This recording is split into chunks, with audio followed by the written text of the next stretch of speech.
Nous allions à la fête d'anniversaire de ma mère. Mon mari a saisi ma main alors que j'allais appuyer sur le bouton de l'ascenseur. Non, prenons les escaliers. Novi a demandé « Pourquoi ?» Mais il n'a pas répondu. Au moment où nous avons commencé à monter les marches, un son terrifiant a résonné derrière nous.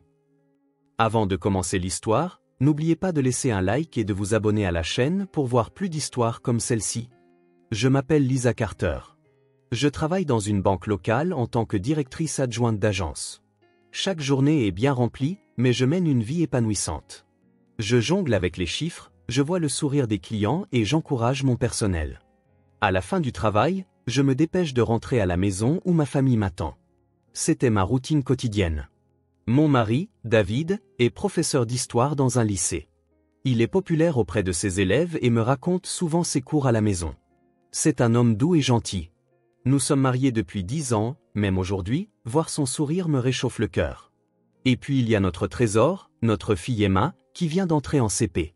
Chaque matin, la regarder nous faire un signe de la main en montant dans le bus scolaire jaune est pour moi un moment irremplaçable.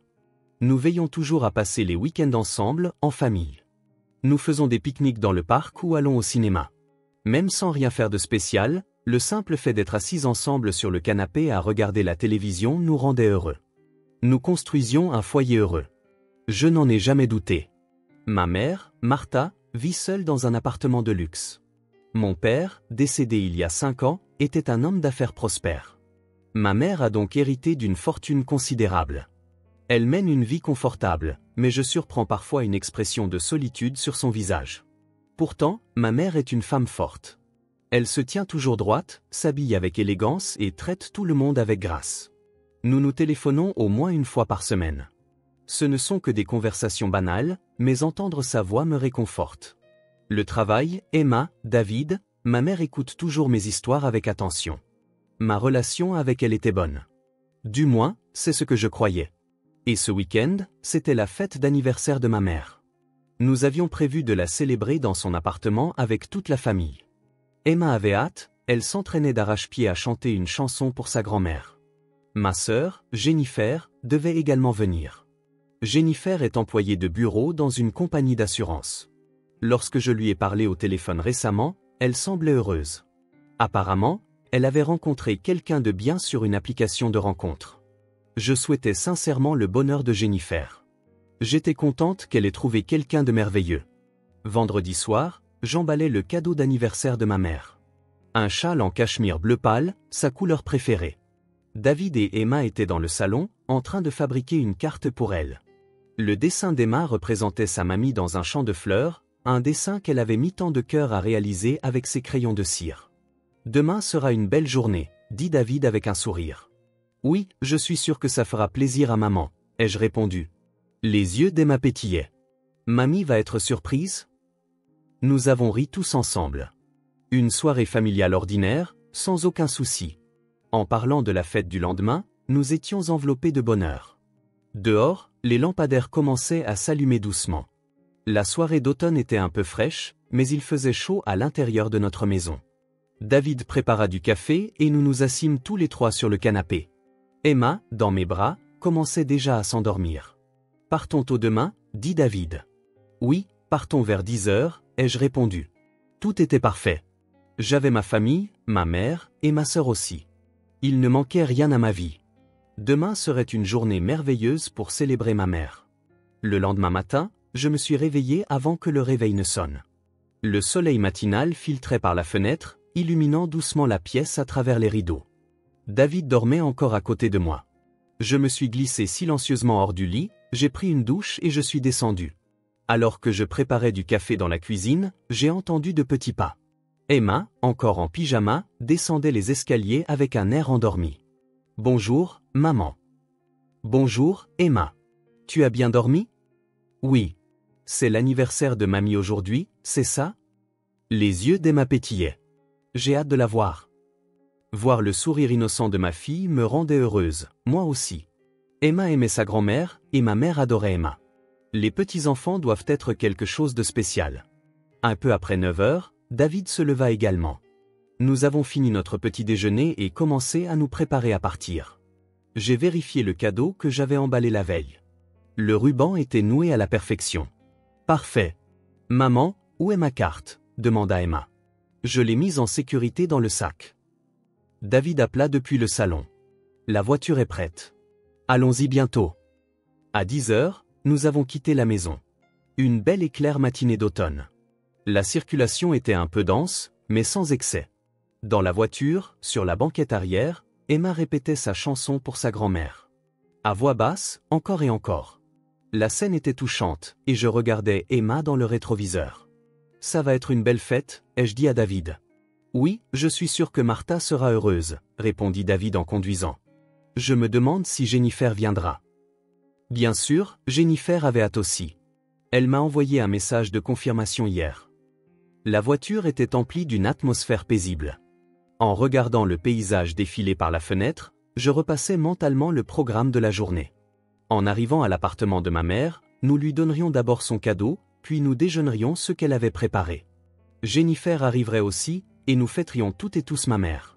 C'était un plan parfait. À 11h30, nous sommes arrivés à l'immeuble de ma mère, un imposant bâtiment de 20 étages. Depuis le décès de mon père, ma mère vit au 15e étage. Le quartier est entouré de verdure, un voisinage calme et élégant. Nous nous sommes garés sur le parking et nous sommes dirigés vers l'entrée. Emma serrait fort ma main. Elle devait être excitée. Le hall d'entrée était lumineux et impeccable, avec un sol en marbre qui reflétait la lumière. D'autres résidents allaient et venaient. Un monsieur âgé rentrait de la promenade de son chien. Il nous a fait un léger signe de tête. L'ascenseur est par là, ai-je dit à Emma en nous dirigeant vers le hall des ascenseurs. 2 portes argentées se tenaient côte à côte. J'ai tendu la main vers le bouton d'appel. C'est à ce moment-là que David s'est arrêté brusquement. Je l'ai remarqué et je me suis retourné. L'expression de mon mari parut s'assombrir un instant, comme s'il réfléchissait à quelque chose, comme s'il venait de réaliser quelque chose. Ce genre de regard. David, qu'est-ce qui ne va pas? Il n'a pas répondu. Il s'est contenté de me fixer. Il y avait dans ses yeux une gravité que je ne lui avais jamais vue. Non, plus que de la gravité, une expression de quelqu'un qui venait de prendre une décision. Et l'instant d'après, David a soudainement attrapé ma main. Fort, presque au point de me faire mal. Non. Sa voix était basse, mais elle transmettait une volonté de faire. Prenons les escaliers. Quoi? J'ai regardé mon mari, surprise. Les escaliers jusqu'au 15e étage. Emma leva aussi un regard curieux vers son père. Papa, pourquoi on ne prend pas l'ascenseur? David ne répondit pas. Tenant toujours ma main, il montra la cage d'escalier. Fais-moi confiance. Prenons les escaliers. Mais il y a Emma avec nous. Montez jusqu'au 15e par les escaliers? Lisa, s'il te plaît. La voix de David avait quelque chose de différent de sa douceur habituelle, à la fois suppliante et empreinte d'une force inflexible. Fais-moi confiance, utilisons les escaliers. J'ai regardé David dans les yeux. Il y avait quelque chose d'inexplicable. De la peur? Non, ce n'était pas ça. De la conviction? Oui. Il semblait convaincu de quelque chose. Je ne comprenais pas pourquoi. Mais en 10 ans de mariage, je n'avais jamais vu cette expression sur son visage. D'accord, ai-je acquiescé. On prend les escaliers, dit Emma d'un air mécontent. Je vais être fatigué. Ce n'est pas grave. On ira doucement. J'ai de nouveau serré la main d'Emma. David nous a menés vers les escaliers. Au fond du hall, à côté des ascenseurs, se trouvait une porte menant à la cage d'escalier. Il l'a ouverte. Des escaliers froids en béton montaient sans fin. Nous avons commencé à grimper. David devant, Emma et moi derrière. Les petits pieds d'Emma posant prudemment chaque pas. Papa, pourquoi on ne prend vraiment pas l'ascenseur? Demanda de nouveau Emma. David répondit sans se retourner. Juste une impression. Juste une impression. C'était étrange. David n'était pas du genre à agir sans raison. Il était toujours logique, planifiait les choses, réfléchissait attentivement avant de décider. Et pourtant, juste une impression. En regardant le dos de mon mari, j'ai senti une anxiété grandir dans ma poitrine. Quelque chose n'allait pas. Quelque chose était sur le point de se produire, mais je ne savais pas quoi. Lorsque nous sommes arrivés au 3e étage, je me suis arrêté. J'étais légèrement essoufflé. Emma avait l'air fatiguée, elle aussi. Attends un moment, ai-je dit. Laisse-moi me reposer un peu. Au moment où David allait se retourner, un bruit terrible a retenti derrière nous. Tout l'immeuble a tremblé. Non, plus que trembler. C'était comme si quelque chose d'énorme était tombé. Mon corps a vacillé et je me suis agrippé à la rampe. Emma a crié et s'est accrochée à moi. Maman, baisse-toi, a crié David. D'instinct, j'ai serré Emma contre moi et me suis accroupi contre le mur de la cage d'escalier. David s'est blotti au-dessus de nous pour nous protéger. De la poussière s'est soulevée et le bruit de quelque chose qui s'effondrait a continué. Puis, le silence. Pendant plusieurs secondes, personne ne pouvait bouger. Mon cœur battait à tout rompre. Emma tremblait contre ma poitrine. Les bras de David nous entouraient, protecteurs. Qu'est-ce qui s'est passé? Ma voix tremblait. En provenance du hall, j'entendais des cris. Des hurlements, des appels, la confusion. David se releva lentement. Restez ici, nous a-t-il dit, à Emma et à moi, avant de se mettre à descendre les escaliers en courant. David, ai-je crié, mais il avait déjà disparu. Je tenais Emma, tremblante. Je ne savais pas ce qui s'était passé. Toujours en tenant Emma, je me suis assise, le dos contre le mur de la cage d'escalier. Le petit corps de ma fille tremblait. Je tremblais aussi. De peur ou de choc, je ne savais pas. Les cris du hall continuaient. Quelqu'un pleurait. Quelqu'un appelait à l'aide. J'entendais des voix au téléphone. Il devait appeler la police et les ambulances. J'ai entendu des pas courir dans les escaliers. C'était David. Son visage était pâle. Des perles de sueur couvraient son front. David, quoi? Il s'est agenouillé, mettant son visage à notre niveau. Puis, calmement mais distinctement, il a dit, l'ascenseur s'est écrasé. Mon esprit s'est vidé. L'ascenseur s'est écrasé. Mais nous étions censés être dedans. David a serré ma main. Si je n'avais pas choisi les escaliers, nous serions dans cet ascenseur en ce moment même. Je sentis le sang se retirer de mes veines. Tout le sang de mon corps semblait se glacer d'un seul coup. Nous aurions pu mourir. Emma, David et moi. En un instant, tout aurait pu s'arrêter. Maman, j'ai peur. Emma s'est accrochée à moi en pleurant. J'ai serré ma fille très fort. Chaude. Vivante. Nous étions en vie. David nous avait sauvés. Maman, ai-je réussi à articuler? Maman est au 15e étage. Est-ce qu'elle va bien? David a immédiatement sorti son téléphone portable et a composé le numéro de ma mère. 2 sonneries. 3 sonneries. Mon cœur battait la chamade. S'il te plaît, réponds, s'il te plaît. Après la 4e sonnerie, j'ai entendu la voix de ma mère. David, je viens d'entendre un bruit terrible. Que se passe-t-il? David poussa un soupir de soulagement. Martha, Dieu merci, tu vas bien. L'ascenseur s'est écrasé, mais nous sommes tous sains et saufs. Nous sommes dans la cage d'escalier. Quoi? L'ascenseur? Vous allez tous? Nous allons bien. On arrive tout de suite. David a raccroché et s'est tourné vers moi. Ta mère est en sécurité. Elle est chez elle. Dieu merci. J'ai senti les larmes me monter aux yeux. Allons-y vite. Nous avons commencé tous les 3 à monter les escaliers en courant. Je ne sentais plus la fatigue d'avant.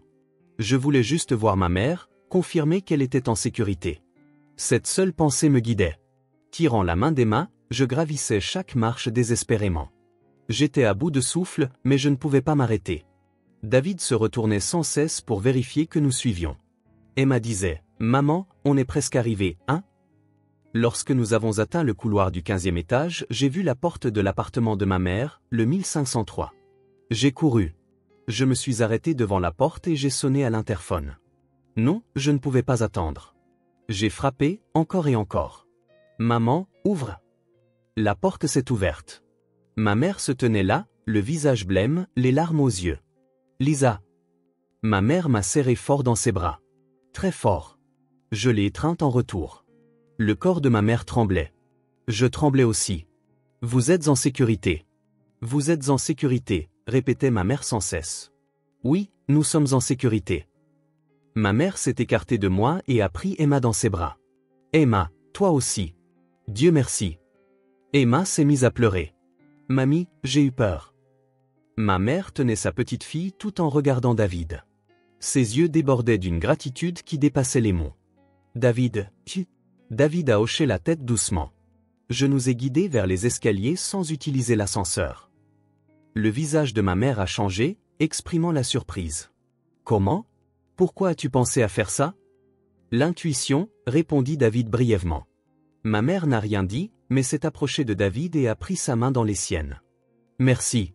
Tu as sauvé ma fille et ma petite-fille. J'ai regardé mon mari. Il nous avait protégés. Je ne savais pas pourquoi, mais son intuition, sa décision nous avait sauvé la vie. Entrons, dit ma mère. Il pourrait être dangereux de rester ici. Nous sommes entrés dans l'appartement de ma mère. Le même salon élégant que d'habitude. La table était dressée avec la nourriture pour la fête d'anniversaire, des sandwichs, de la salade, un gâteau, des choses que ma mère avait préparées. Mais maintenant, personne n'avait la tête à y prêter attention. En regardant par la fenêtre, je pouvais déjà voir des voitures de police et des ambulances arriver, sirènes hurlantes. Des gens étaient en train d'évacuer l'immeuble. Le chaos se propageait. « Asseyez-vous, dit ma mère. Asseyez-vous tous. » Nous nous sommes assis sur le canapé. Emma pleurait toujours sur mes genoux. Je frottais le dos de ma fille tout en regardant par la fenêtre. « Jennifer. » J'ai soudain réalisé et j'ai demandé à ma mère. « Ma sœur n'est pas encore arrivée ?» Ma mère a regardé l'horloge. « Non, pas encore. Elle a dit qu'elle viendrait à midi, donc elle ne devrait pas tarder. » J'ai sorti mon téléphone et appelé Jennifer. Le téléphone a sonné. Je suis tombé sur sa messagerie vocale. « Jennifer, c'est moi. L'ascenseur a eu un accident. Nous sommes en sécurité, mais si tu es en route, sois prudente.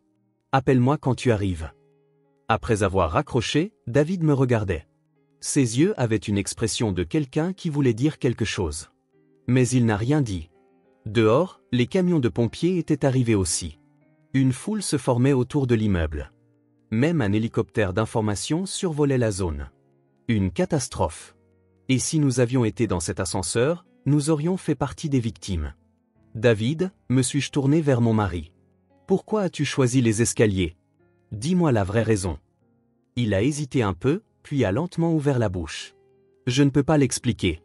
Juste en entrant dans le hall, j'ai eu un mauvais pressentiment. Au moment où tu as tendu la main vers le bouton de l'ascenseur, c'est comme si j'avais entendu une voix dans ma tête me dire « non ». Une voix. L'intuition serait plus juste. Je ne sais pas pourquoi, mais à ce moment-là, j'étais certain que nous ne devions pas monter dans cet ascenseur.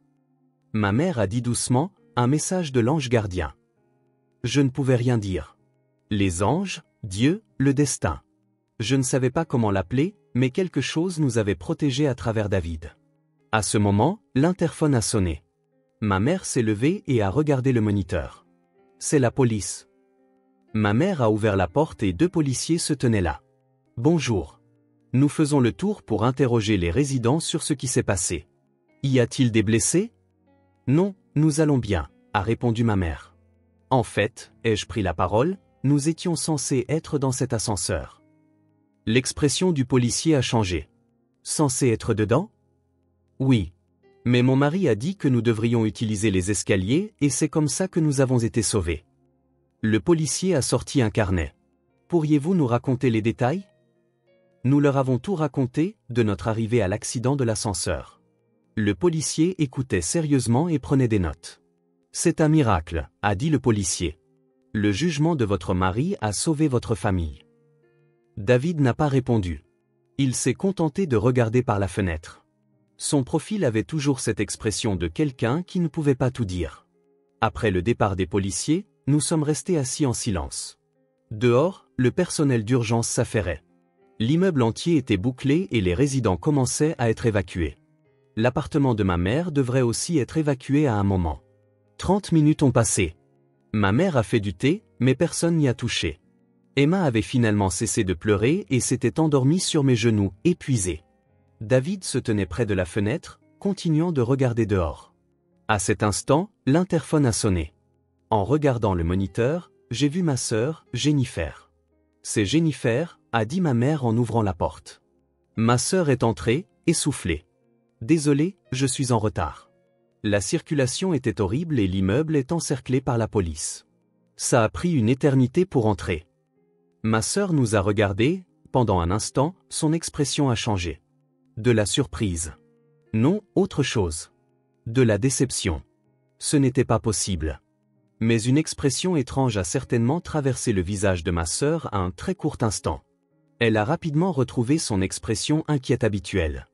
Tout le monde va bien? J'ai entendu dire que l'ascenseur s'était écrasé. Oui, nous sommes en sécurité, ai-je répondu. David nous a fait prendre les escaliers. Ma sœur m'a regardé, puis a regardé David. Je vois. C'est une bonne chose. Il y avait quelque chose de dissonant dans ses paroles. Elle aurait dû être heureuse.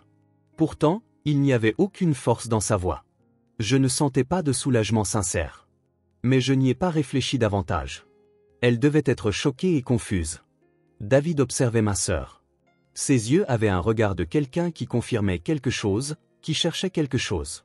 Ma sœur a remarqué son regard et a détourné les yeux. « Prenons un peu de thé », dit ma mère avec prévenance. Nous avons essayé de faire la conversation, mais tout le monde était distrait. L'agitation à l'extérieur, l'accident de l'ascenseur, et le fait que nous avions failli mourir. Tout cela pesait lourdement sur nous. Environ 1 heure plus tard, la police est revenue. Cette fois, c'était un inspecteur. « Excusez-moi. Êtes-vous Madame Carter ? J'aimerais vous poser quelques questions. » L'inspecteur a dit qu'ils avaient trouvé quelque chose de suspect concernant l'ascenseur. En vérifiant les registres de maintenance, ils ont découvert que des travaux récents avaient été effectués, et il y avait une possibilité que l'accident ne soit pas une simple défaillance. Quoi ? Qu'est-ce que ça veut dire ? Ai-je demandé. L'inspecteur a choisi ces mots avec soin. Nous enquêtons toujours, mais il pourrait y avoir eu une manipulation délibérée. L'atmosphère dans la pièce se glaça. Une manipulation délibérée. Ce qui signifie que quelqu'un a intentionnellement provoqué la chute de l'ascenseur. Ça veut dire, la voix de ma mère tremblait, que ce n'était pas un accident. Nous enquêtons sur la possibilité d'une tentative de meurtre. Je me suis levé. Mais pourquoi ? Qui ? L'inspecteur n'a pas répondu. Il a simplement dit qu'ils interrogeaient le technicien de la société de maintenance et que si nous pensions à quoi que ce soit, nous devions les contacter. Puis il est parti. Ce jour-là, nous sommes restés à l'appartement de ma mère. Ce n'était guère le moment pour une fête d'anniversaire. Le soir est venu et l'ordre d'évacuation de l'immeuble a été levé, mais personne n'avait le cœur à la fête. Le lendemain matin, la nouvelle a éclaté. Mike Lawrence, un ingénieur de la société de maintenance des ascenseurs, avait été arrêté. Le visage de l'homme est apparu sur l'écran de télévision. La quarantaine, un air fatigué. Je ne le reconnaissais pas. Le présentateur a déclaré « L'ascenseur a été délibérément saboté et la police enquête sur une tentative de meurtre. » J'étais rivé à l'écran. Pourquoi ? Pourquoi cet homme avait-il fait une chose pareille ? David a semblé recevoir une notification sur son téléphone et a regardé l'écran. Puis son visage a changé de couleur. « Lisa » a-t-il dit doucement. « C'est la police. Ils veulent nous parler. » 1 heure plus tard, nous étions au poste de police. Nous avions laissé Emma avec ma mère. On nous a conduits dans une salle d'interrogatoire et l'inspecteur s'est assis en face de nous. Mike Lawrence a avoué, a dit l'inspecteur d'un ton lourd. Il a fait des aveux complets et cherche à négocier sa peine. Et il dit qu'il va tout raconter. Tout raconter ? Il dit avoir été payé par quelqu'un pour saboter l'ascenseur. Le paiement était de 150 000 $. Mon cœur a fait un bond. Payé ? Par qui ? L'inspecteur a tendu un morceau de papier. Un nom y était écrit. Jennifer Johnson. Le nom de ma sœur. Non. J'ai secoué la tête. C'est faux. Il doit y avoir une erreur. Ma sœur ne ferait pas ça. Madame Carter, dit doucement l'inspecteur. Mike Lawrence donne des détails. Comment ils se sont rencontrés sur une application de rencontre, comment elle a appris ses problèmes de dette et lui a proposé de l'argent, et comment vous et votre fille étiez les cibles. J'ai eu l'impression que le monde s'effondrait. Ma sœur, moi, Emma, pourquoi ? Ma voix tremblait. Pourquoi ma sœur me voudrait-elle du mal ? L'inspecteur a continué. Il a aussi avoué le mobile. C'était pour l'héritage de votre mère. L'héritage de ma mère. 2 millions de $. J'étais censé en hériter. Mais est-ce que c'était suffisant ? Une raison suffisante pour essayer de tuer sa sœur et sa nièce ? Ce n'est pas tout, a dit l'inspecteur. Jennifer Johnson a déclaré qu'elle nourrissait une jalousie depuis des années. Elle a dit « Ma mère a toujours plus aimé ma sœur. » Je me suis affalé sur ma chaise. Je ne pouvais plus tenir debout. Ma sœur m'avait envié. Pensait avoir été privée de l'amour de ma mère. Et l'inspecteur a poursuivi « Apparemment, elle pensait que si ma sœur disparaissait, ma mère la verrait enfin. » Les larmes ont coulé. Ma sœur avait souffert pendant tout ce temps. Je ne l'avais pas remarqué. En tant que sa sœur. Je n'avais rien fait pour elle. David a serré ma main. Lisa, ce n'est pas ta faute. L'inspecteur a dit, Jennifer Johnson va être arrêtée. Nous aimerions que vous soyez présente. J'ai hoché la tête. Je devais voir Jennifer et lui demander directement. Dans la voiture qui nous menait à son domicile, David a commencé à parler. Lisa, en fait, il y a quelque chose que je ne t'ai pas dit. J'ai regardé mon mari. Il y a 1 an, Jennifer est venue se confier à moi. Elle m'a parlé de ses sentiments envers toi. Mais ce n'était pas de l'amour. C'était de la haine. Elle pleurait en disant, ma sœur a toujours tout. Je n'ai rien. J'ai eu le souffle coupé. Et toi? Pourquoi ne me l'as-tu pas dit jusqu'à maintenant? Je ne voulais pas te faire de mal. Je ne voulais pas faire de mal à Jennifer non plus. Mais le jour de la fête, dans le hall, je me suis souvenu du sourire de Jennifer, ce sourire si peu naturel, et le passé m'est revenu en mémoire. J'ai instinctivement senti le danger. David avait remarqué l'anormalité de ma sœur. C'est pourquoi il nous a guidés vers les escaliers. Son intuition avait senti l'intention meurtrière de ma sœur. Lorsque nous sommes arrivés à l'appartement de ma sœur, la police était déjà en position. L'inspecteur a frappé à la porte. Pas de réponse. Il a frappé de nouveau, puis a ouvert la porte. Ma sœur était assise au centre de la pièce, par terre, les genoux serrés contre sa poitrine. Même lorsque nous sommes entrés, elle n'a pas levé les yeux. Jennifer Johnson, vous êtes en état d'arrestation pour tentative de meurtre et incitation au meurtre. L'inspecteur lui a passé les menottes. À ce moment, ma sœur a levé la tête. Nos regards se sont croisés. Les yeux de ma sœur étaient pleins de larmes, mais ce n'étaient pas des larmes de regret. De la colère, de la haine et un profond désespoir. Lisa, a dit ma sœur, ça a toujours été toi. Maman ne m'a jamais regardé. J'ai travaillé dur, moi aussi. Mais maman ne faisait que te féliciter. Elle n'aimait que toi. Je ne pouvais rien dire. C'était vrai. Ma mère m'avait choyé. Mais ça ne voulait pas dire qu'elle n'aimait pas ma sœur. Je voulais le croire. Ma sœur a été emmenée. Je suis resté là, figé. David m'a soutenu. Aurais-je dû chérir davantage ma sœur? Lisa, tu n'as rien fait de mal, a dit David. C'était le choix de Jennifer. Mais une profonde culpabilité est restée dans mon cœur. En tant que sa sœur, j'aurais dû être capable de faire quelque chose.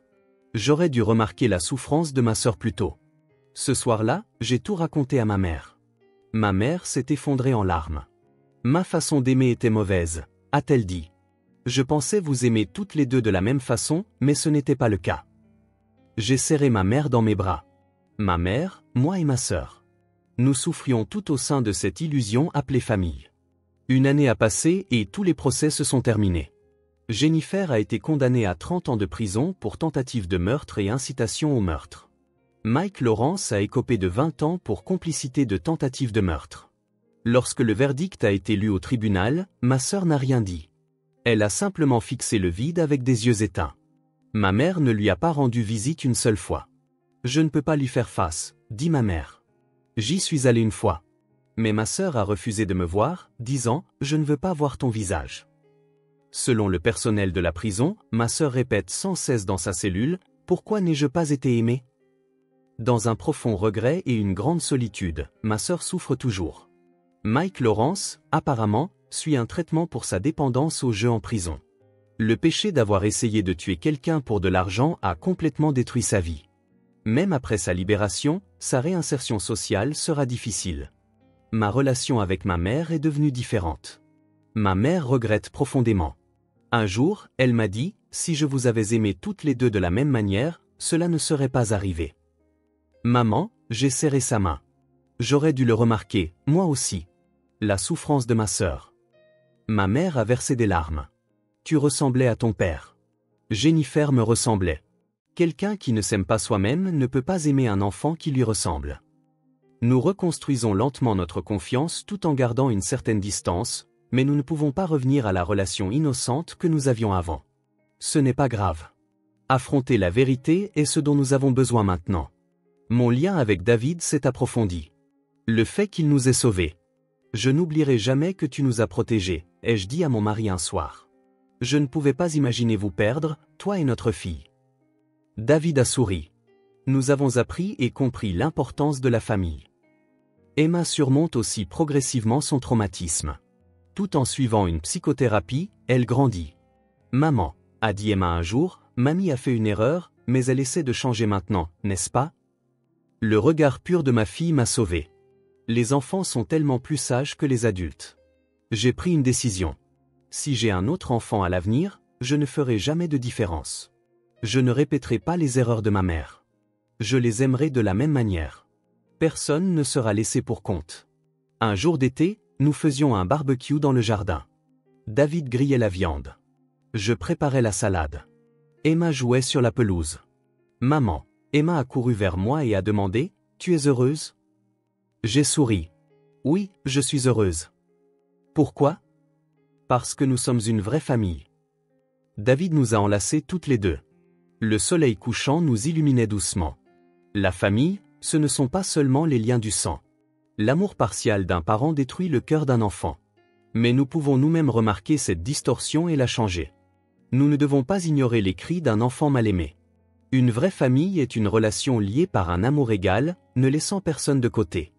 Et pour protéger cette famille, il est parfois important de faire confiance à son intuition. L'intuition de David nous a sauvé la vie. La haine de ma sœur a révélé la vérité de la famille, et maintenant nous construisons une nouvelle forme de famille. Elle n'est pas parfaite. Nous portons des cicatrices, mais ce n'est pas grave. Nous sommes en vie. Nous nous aimons et nous apprenons. Le soleil se couche et le ciel devient cramoisi. Emma lève les yeux vers le ciel et dit « C'est beau ». David passe son bras autour de mon épaule. Je pense que c'est ça, le vrai bonheur. Un bonheur véritable, authentique. Un bonheur enfin atteint à travers la douleur. Et je ne laisserai plus jamais, jamais ce bonheur m'échapper.